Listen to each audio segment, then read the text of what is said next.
السلام عليكم ورحمة الله وبركاته. عاملين ايه؟ وحشاني جدا جدا. النهارده هنعمل مع بعض ان شاء الله فطار اول يوم رمضان. كل سنة وانتم طيبين. الفطار اول يوم رمضان ده يعني ايه؟ المفروض بقى فراخ وبط وحاجات كده ومش عارفه ايه. احنا جبنا فرخه وقلنا اللهم لك الحمد. فطار بسيط وكل حاجه ما فيهوش افتكاسات كتير، بس الحمد لله. فطرنا وظبطنا. وحتى لو ما عندكيش وعندك شويه عدس حلو زي الفل. اصلا رمضان مش للاكل، رمضان معروف للصيام، احنا اللي بوظناه وخليناه للاكل. لو كنتوا موجودين معايا يا ريت تحطوا لي لايك اول ما تدخلوا كده.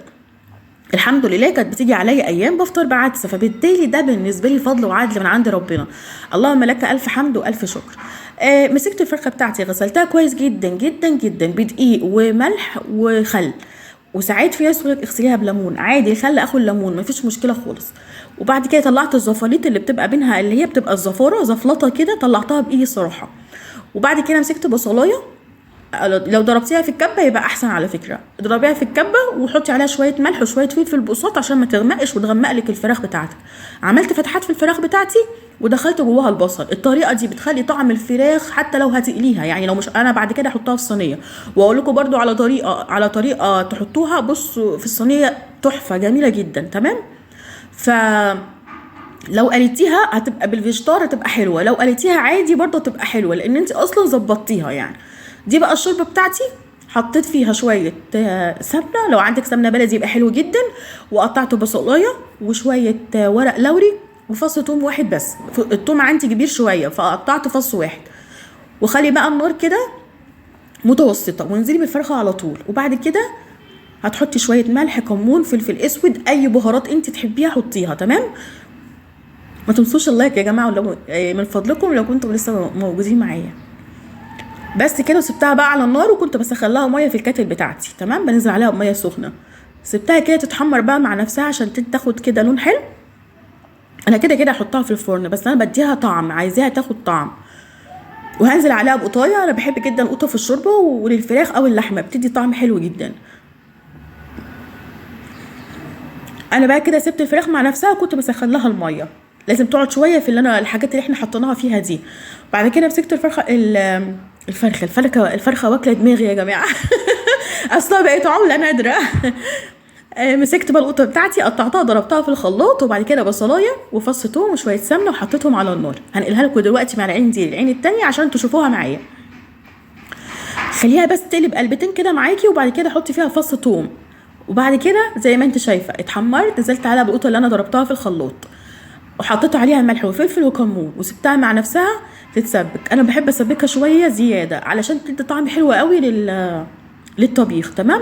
ده طبيخ عادي جدا زي ما قلنا. انا لا عملت محشي ولا عملت سمبوسك بقى ولا مش عارفه ايه، لا طبيخ عادي جدا. والله لك الف حمد والف شكر عليه. طبيخ بسيط وكل حاجه. ممكن في ستات بيوت ما تستفادش منه، لكن في ناس مامتهم مش موجوده، مامتهم مسافره، مامتهم متوفيه، يبقوا يعرفوا حتى اساسيات الطبيخ. عروسه جديده تعرف اساسيات الطبيخ. تمام. اما الناس ستات البيوت بقى الشاطره الحلوه دي، ربنا يجازيهم خير يا رب عن صيامهم وتعبهم ووقفتهم في المطبخ. فلو استفدتي حاجه تمام، ما استفدتيش ادعي لنا دعوه حلوه وخلاص على كده. انا كده بعمل ايه؟ بعمل الصينيه بتاعه الفراخ. بصلايه وحطيت عليها شويه ملح شويه كمون وهرستها بايدي. وبعد كده حطيتها على النار مع حته سمنه وحطيت عليها فص ثوم. وبعد كده قلبتها تقلبتين مع ورقتين لوري كده. وبعدين قلبتها تقلبتين ونزلت عليها بالقوطه، سبتها شويه تتسبك مع نفسها. وبعدين حطيت عليها الفراخ. الرز بتاعي بص الفراخ اهي كانت لسه ما اتسبكتش قوي عشان انا عايزاه برضو الفراخ تشرب من القوطه بالبصل اللي انا لسه عاملاها لها دول. وبعد كده ادخلها على الفرن على طول. انا كده سبتها مثلا 10 دقايق وبعدين اهي دخلتها على الفرن.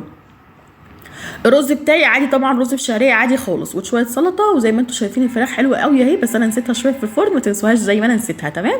كانت دوشه رمضان واول يوم رمضان والموضوع صعب. الرز يا جماعه اللي ما يعرفش، شويه سمنه شويه زيت بس يكونوا محترمين، يعني شويه كتير على كيلو رز. انا عملت ده كيلو رز. وهتنزلي بالشعريه لحد ما تتحمر، وبعد كده تحطي الرز بتاعك وعليه شويه الملح وورقتين لوري وقلبي قلبي قلبي شويه لحد ما الرز يتحمر منك شويه، لونه يفتح يعني يبقى لونه فاتح كده. وانزلي عليه بالشوربه وانت موطيه النار والشوربه تكون سخنه بس كده. وشويه الملح بتاعك تشوفي مظبوطه او لا، اتصرفي بقى. معلش يا جماعه على الصداع اللي بره ده. بس انا لو ما عملتش فيديو وفي ناس بتتكلم بره يبقى انا كده في حاجه غلط، اعرفوا ان موجة عندها حاجه غلط. مسكت كيلو الا ربع كنافه عشان عملت صينيه كنافه كبيره، تمام.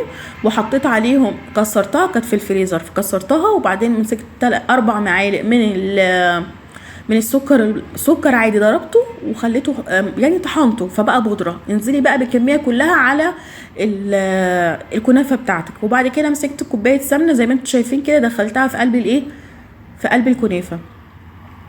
الكوبايه كامله انا خدتها. واحتجت كمان تاني، نوع الكنافه ده مش حلو خالص، يعني فعلا انواع الكنافه بتفرق. السنه دي كنافه الناس كلها بتشتكي منها، يعني نادرا لما تلاقي حد عنده ضمير ومستخدم نوع دي يكون كويس. الكنافه بتشرب سمنه جدا، ومهما تحط لها سيرب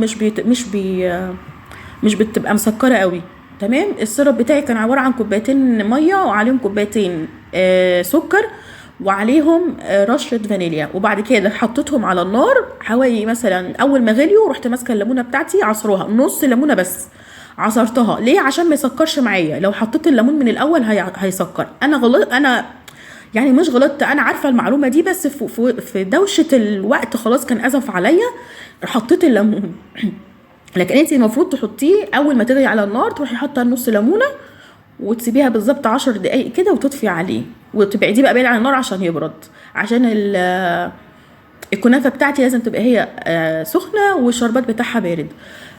مسكت بقى الكنافه زي ما انتم شايفين، مسكت الصينيه بتاعتي دهنتها من تحت سمنه معتبره كتير، وبعد كده حطيت راق وضغطت جدا جدا جدا. وبعد كده حطيت في النص اي مكسرات انت عايزاها. انا الحمد لله رب العالمين ما كانش عندي غير زبيب وجوز الهند، حطيتهم.